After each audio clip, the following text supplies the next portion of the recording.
주식 투자 심플하게 충분하게 스텝스. 진단부터 이게 처방 그리고 관리까지 이런 거를 다 통칭해서 디지털 헬스케어라고 합니다. 사실 애플이 조금 선도적인.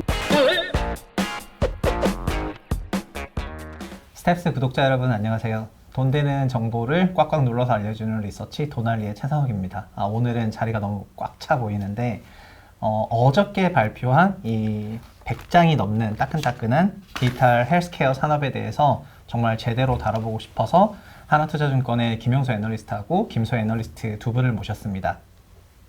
안녕하세요. 제약바이오 담당 김영수 연구원입니다. 안녕하세요. 인터넷 플랫폼 담당하는 김소혜 연구원입니다.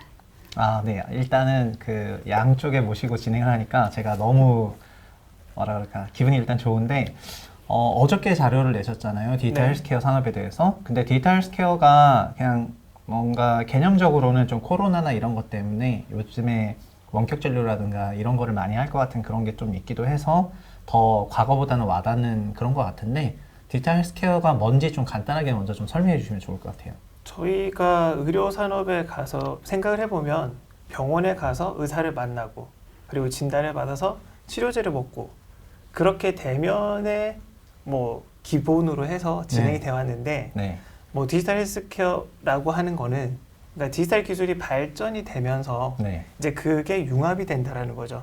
그러니까 저희가 병원에 갔을 때 뭐 내가 무슨 병에 걸렸는지 어떻게 진단했는지가 의사의 차트 안에 들어있고 그 병원 안에 있다라고 하면 이제 그거를 전자화하고 근데 그게 첫 번째 단계고 뭐 나중에 이제 흘러서는 뭐 지금 차고 있는 애플워치 통해서 건강 데이터가 축적이 될 수 있는 거죠. 그러니까 저는 약간 원격만 생각했는데 그게 아니라 막 데이터 기반으로 저희가 병원에 가고 진단하고 처방하고 사후관리한 이 모든 데이터 관리까지 그죠. 이런 거를 다 통칭해서 디지털 헬스케어라고 합니다. 그러니까 뭐 시작부터 진단부터 이게 처방 그리고 관리까지 이어지고 있다라고 보시면 될 것 같습니다. 그렇구나. 그러면은 제가 김소연한테도 질문할 게 있는데 저희가 아까 애플워치도 나왔는데 글로벌리 좀 빅테크 기업들이 이런 디지털 헬스케어 쪽으로 투자를 하고 있는 동향이라든가 이런 건 어떻게 되고 있는지? 네, 대표적으로 말씀하신 애플워치를 보유하고 있는 사실 애플이 조금 선도적인 것 같아요. 애플은 아이폰 유저들의 내장이 되어 있는 헬스키트 어플을 통해서도 유저들의 여러 데이터나 심박수나 아니면 건강관리 각종 데이터를 지금 구축하기에 좀 집중을 하고 있는 것으로 보여지고 있고요.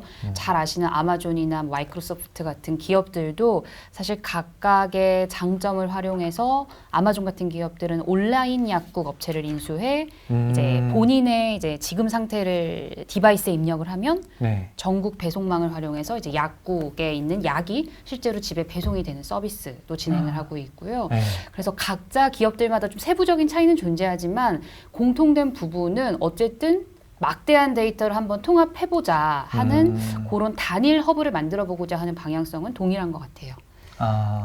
근데 그 외국 사례를 보면은 우리나라보다 굉장히 앞서 있는 것 같은 그런 느낌을 많이 받는데 그렇죠.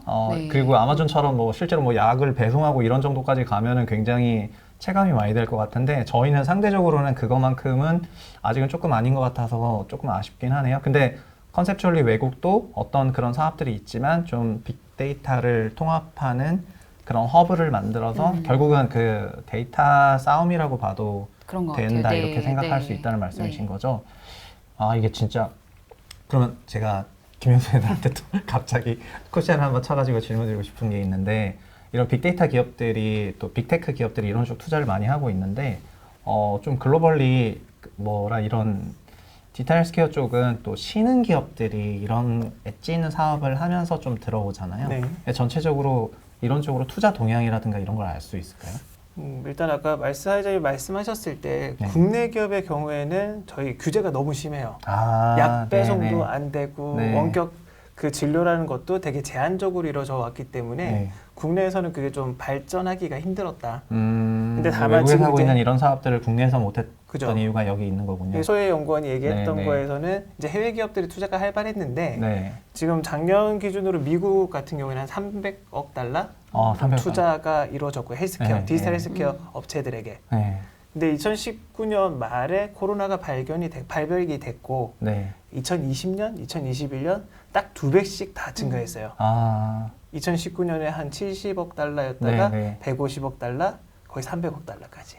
이거 완전 그 빅테크들이 VC에 투자하는 게 이런 쪽으로 투자하는 게 거의 지금 대세되고 있는 것 같은 뭐 분위기네요. 우리 아시다시피 네. 이게 운동도 모바일 우리 태블릿 연결해가지고 운동하는 네. 것도 있고 네. 원격 진료도 있고 그런 쪽으로 투자가 많이 이루어졌던 거죠. 국내도 마찬가지인 것 같아요. 말씀하셨던 것처럼 국내 지난해 스타트업 투자 분야들 중에서도 가장 많은 분야를 차지하는 게 바로 이 디지털 헬스케어 분야였고요. 대표적인 사실 플랫폼 기업인 네이버, 카카오가 관련된 업체들을 굉장히 많이 투자를 해왔습니다. 네네. 조용하게 수년 전부터 사실 여러분들이 잘 아시는 네이버, 카카오는 뭐 단순히 신약 개발이나 뭐 의료기기 같은 업체들보다는 네. AI 기술이 접목된 이런 블록체인이나 여러 가지 고도화된 기술이 접목된 헬스케어 기업들에 조금 투자를 많이 해오던 부분도 글로벌 환경이랑 좀 같은 맥락이었던 것 같아요. 그렇구나. 그러니까 전체적으로 그런 투자를 많이 하고 있는데 국내가 제약이 좀 많은 그런 상황이군요. 그러면 저희가 일단은 시장이 어떻고 테크 기업들이 막 열심히 투자를 하고 있고 VC 쪽도 피투자를 많이 받고 있는 상황이라는 것만 봐도 디지털 헬스케어 산업이 굉장히 성장 산업이라는 건 알겠는데 저희가 실제 투자에 도움이 되는 그런 영역까지 진입을 한번 해볼게요. 디지털 헬스케어 산업을 어떻게 좀 카테고리를 나눠서 볼 수 있는지. 저희가 그 전문가들이 얘기하는 디지털 헬스케어 분야는 뭐 4가지로 되어 있습니다. 네. 뭐 모바일 헬스케어, 헬스케어 분석, 헬스케어 시스템 이렇게 4가지가 되어 있는데 네. 어렵네요. 실제로 저희가 몸에 와닿는 걸 얘기하자면 네. 그러니까 원격 의료 하나, 원격 그리고 의료, 오케이, 모바일 원격 헬스케어, 의료. 네. 아까 우리 말했던 앱이랑 그리고 뭐 웨어러블 디바이스 네. 이렇게 연결이 되는 네. 그런 2가지가 연결이 되는데 자 이거 다 있고 그냥 우리가 의료 현장에서 생각을 해보면 진단 그리고 치료 그리고 우리가 관리까지 진단 치료가 치료 관리. 끝나고까지 네. 치료가 끝나고 난 뒤에 환자가 관리가 돼야 되니까 네. 그런 시리즈로 본다라면 뭐 국내 상장사들이 어디에 해당이 되는지 뭐 판단할 수 있겠죠. 그 접근 방법이 훨씬 좋네요. 막 앞에 그 영어를 많이 쓴 그 분류 방식은 제가 생각할 때 나가서 디지털 스케일은 4가지 카테고리가 있어. 이렇게 바로 막힐 것 같고 그냥 저희가 진료 진단을 하고 네. 치료를 받고 또 약간 데이터베이스나 사후 관리하는 이런 영역으로 보는 게 좀 더 접근이 좋을 것 같고 그러면은 보셨을 때 어느 쪽이 좀 한국 기준으로 디지털 스케어 쪽에서 가장 단기적으로 아니면 좀 중장기적으로 지금 성장성이 돋보이는 그런 분야인가요? 일단 제가 판단했을 때는 진단 쪽이 가장 사업적인 성과가 바로 나올 수 있지 않을까라고 판단이 되어지는데 네. 일단은 뭐 진단이라고 하면 기존에 뭐 저희가 항원 진단이라고 하는 코로나 진단 이런 게 아니라 그러니까 네. AI 진단이라고 하는 네. 빅데이터를 모아서 이 인공지능으로 이 데이터베이스화 시켰던 네. 그런 업체들이 JLK와 뷰노라고 2군데가 있습니다. JLK하고 뷰노가 있다? 네, 근데 제가 봤을 때는 JLK가 좀 더 이게 좀 주목해야 되지 않나? 그럼 JLK는 어떤 기업인데요? 일단 간단하게 소개 좀 뇌질환 해주세요. 관련 AI 진단을 하는 업체입니다. 뇌질환을 AI 진단을 한다? 그러니까 어떤 저희가 식으로 돌아가는데요? 그러니까 국내에서 MRI 네. 그 데이터 3만 개 이상을 데이터 축적을 해서 어디가 이 데이터 뇌졸중이 발생이 했는지 네. 그러면 이 사람 뇌졸중으로 진단을 하고 약을 처방하는 그렇게 흘러가는데 네. 이제 그걸 의사한테 도움이 될 수 있는 거죠. 네네. 그러니까 이게 뇌졸중이 발생을 하면 네. 골든타임이라고 해서 3시간 안에 약을 처방해야 되는데 네네, 그렇죠. 그러니까 발병이 되고 응급차 타고 올 때까지 시간도 걸리고 네네. 진단까지 오래 걸리는데 AI를 통해서 빠르게 진단해서 처방이 가능한 거죠. 네. 그래서 그게 저는 뭐 JLK가 가장 의사들한테 도움도 되고 네네. 바로 이렇게 뭐 매출로 나올 수 있지 않을까 판단합니다. 네. 그러니까는 그 JLK라는 회사가 지금 하고 있는 디지털 헬스케어 산업은 그 진단의 한 영역에서 네. 그 뇌졸중 영역이 있는 건데 이 뇌졸중이라는 게 사실 굉장히 타임리한 치료가 필요하다 보니까 그 이동하는 과정에서 진단이 정말 빨라야 되는데 그거를 DB를 다 갖고 있는 그죠. 상황에서 이 사람이 소위 기다 아니다 어떤 치료가 필요하다 이런 거를 정말 굉장히 빠르게 해서 의사를 좀 보조하고 살릴 수 있게 만드는 그런 영역이라는 말씀이신 거죠? 네, 그래서 뭐 저는 이게 가장 네. 다 바로 돈 되는 네. 게 아닐까라고 네. 판단합니다. 그러면은 얘기하셨던 대로 그 뇌졸중뿐만 아니라 이 영역은 점점 늘어날 수밖에 없긴 하겠네요. 그러니까 늘어나기 위해서는 데이터도 늘어나야 되고 이게 네네. 실제적으로 의사들이 인정해 줄 수 있는 데이터인지 네, 아닌지 네. 그게 판단이 필요한 거죠. 아, 그렇구나. 일단 이해했습니다. 그 JLK라는 회사는 꼭 기억해 주셨으면 좋을 것 같고. 아, 근데 데이터 얘기를 하셔가지고 네네. 저희가 또 인터넷 그쵸. 데이터 담당인 김소혜 애널리스트한테 물어볼 수밖에 없는 게 이런 데이터들이 엄청나게 뭐 좀 쌓이고 많아지고, 또 최근에 보면은 의료 마이데이터? 의료 그쵸. 마이데이터라는 것도 있는데 이 의료 데이터에 대해서 그 그렇죠. 이해하기 쉽게 좀 설명해 주시면요. 저희 이제 개인적으로 생각을 해보시면 한 인간이 이제 네. 평생을 살아가면서 만들어내는 건강 관련, 의료 관련 데이터는 정말 많습니다. 음. 어떤 분야에 관련된 데이터도 보다도 가장 많다라고 생각을 하고 있고요. 뭐 의료 데이터도 있을 수 있고 유전 데이터도 있을 수 있고요. 그 외에 각종 데이터가 연속적으로 다 이제 연결이 되고 활용이 가능해야 이제 우리가 계속 지금 설명을 드리고 있는 여러 가지 이제 디지털 헬스케어라는 산업이 완성이 된다라고 생각을 하고 있어서 네. 이제 저희 쪽에서는 생각할 수 있는 수혜 분야는 사실 이 데이터의 사실 통합, 관리, 활용을 하기 위해서는 너무들 그 상이한 데이터들의 표준도 다르고 뭐 단일 기반의 허브가 없기 때문에 이것을 다 공통화할 수 있는 API를 제공하는 업체들이 사실 있습니다. 그렇죠. 이 데이터 표준화라는 게, 아니, 그러니까 뭐냐면은, 저도 이제 파이썬을 좀 학원에서 공부해봤잖아요. 제가 그 나름 프로그래밍 몇 달 배워봤는데, 거기서 그 API라는 걸 받아서 쓰는데, 그러니까 제가 부동산으로 얘기를 하면은, 어떤 데는 전용 면적을 제곱미터로 표시하는 데이터가 있고, 그쵸. 어떤 데는 평으로 표시하는 그렇죠. 데이터가 다 다르죠. 있다면, 같은 면적인데 이쪽은 제곱미터고 이쪽은 평이기 때문에 다른데 그거를 표준화해 주는 데가 있다는 네, 맞아요. 그게 표준화가 필요하겠네요, 네네. 진짜로. 그렇죠.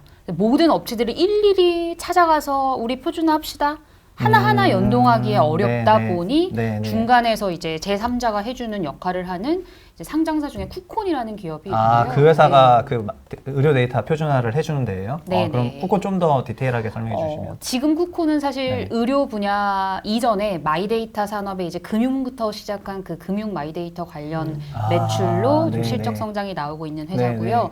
이제 플랫폼 사업자들 그리고 그 데이터들을 프로바이더 해주는 제공자들 양쪽에서 이제 비즈니스 모델 수수료를 수취할 수 있는 모델이기 때문에 사실 안정적인 실적을 좀 뒷받침할 수 있는 기업이지 않을까라고 생각하고 그러면 있습니다. 그 회사는 이미 금융 마이데이터 저희가 뭐 소위 쓰고 있는 카뱅이든 뭐든 그런 회사들한테도 그 금융 데이터 API 통합 표준화 서비스를 제공을 하고 있는데 그렇죠. 그거를 너무 잘하고 있으니까 나중에 의료 마이데이터가 되더라도 확장될 그것도 때? 확장된다는 네네, 얘기예요? 맞습니다. 네네, 될 수 있죠. 저는 근데 쿠콘이라는 회사를 되게 이름을 생소하시죠? 생소한데 왜 그런 거죠? 사실 상장한 지 얼마 안 돼. 지난해 아, 21년도에 상장을 하는 네. 회사고요. 그래서 국내 워낙 조금 희귀한 비즈니스 모델이다 보니 많이들 생소하지만 어떻게 보면 여러분들이 매일 쓰시는 이제 임베디드된 플랫폼에 거의 지금 다 내장되어 있는 기술을 가지고 있는 회사라고 생각하시면 될 것 그렇구나. 같아요. 저는 이게 디지털 헬스케어라고 하면은 처음에 이 100장짜리 보고서를 봤을 때 어떤 느낌을 받았냐면은 그냥 뭐 재미없다. 빅테크 내기나 네이버 카카오 내기 나오고 좀 뭔가 너무 거창한 얘기들 나올까봐 좀 그랬었는데 여기는 그 JLK라는 회사에서 그 실제로 뇌졸중 관련해가지고 원격 진료를 도와줘서 이게 실생활에 도움이 된다는 게 엄청 체감이 확 되는 그런 거부터 그러니까 진단 쪽에서 AI 진단이라는 영역에서 먼저 얘기를 하셨고 또 김소희 과장님 같은 경우에는 그 데이터 이미 그러니까 금융 마이데이터들을 약간 데이터를 통일화시키는 과정에서 API를 하고 있는 쿠콘이라는 회사를 또 소개를 해주시니까 또 이런 기업들은 아마 투자자분들도 제가 생각할 땐 처음 들으시는 분들이 맞지 않을까 싶기는 해요. 근데 오늘 저희가 뭐 이 한 번의 녹화로 이 디지털 헬스케어 전체를 다 전달해 드리기는 어렵기 때문에 지금 보이시는 이 자료는 디지털 헬스케어 이게 두께 보이시죠? 두께? 이게 진짜 거의 삼겹살 두께만큼 두꺼운데 100장 넘는 자료라서 두 분 애널리스트가 굉장히 노력을 한 거여서 꼭 한번 읽어주셨으면 좋을 것 같고요. 그리고 오늘 영상은 이 정도로 마무리를 하고 약간 충분히 맛배기뿐만 아니라 개별 기업까지 들어갔기 때문에 어느 정도 내용 전달됐다고 생각이 됩니다. 오늘은 디지털 헬스케어 산업에 대해서 저희가 한번 딥다이브 해봤고요. 수고해주신 저희 김영수 애널리스트 그리고 김소혜 애널리스트 분께 좀 감사의 마음을 전달하고 또 스텝스 구독자 여러분들도 투자에 도움이 되셨으면 하는 마음에서 인사드리겠습니다. 감사합니다. 감사합니다.